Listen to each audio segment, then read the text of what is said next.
Padilla sa puso ng ka-love team na si Catherine Bernardo. Huli rin ng kamera ang paglalambing at paghalik ni Daniel kay Catherine. Nagpapatrol, Ginger Canejero. Bitbit ang bouquet ng rosas. Sorpresang hinaranan ni Daniel Padilla si Catherine Bernardo sa Gandang Gabi Vibe. At agad tinupad ang hiling ni Catherine na maranasan muling mag-prom.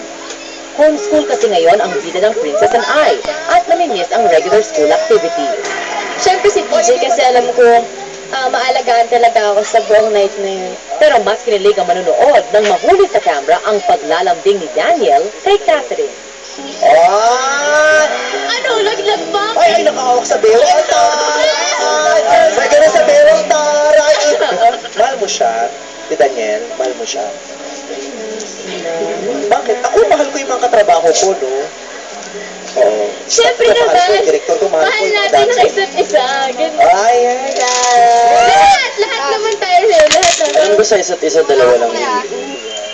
Ang 17 anyos sa Teen Heartthrob, hindi na nagpaligoy-ligoy at umaming sa ka-love team. Yun nga, salamat at hindi mo, kumbaga hindi mo ako parang iniiwasan, kaya kahit sinasabi kong,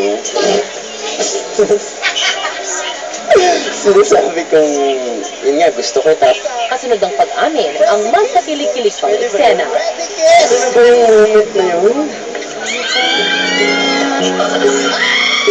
Una nang sinabi ng magulang ni Daniel at Romel Padilla at Carla Estrada na wala silang tutol na inspirasyon ng anak, si Catherine. Kaya ako'y sa'yo, di kaya aking laman. Ginger Conejero, Patrol, ang Pilipino.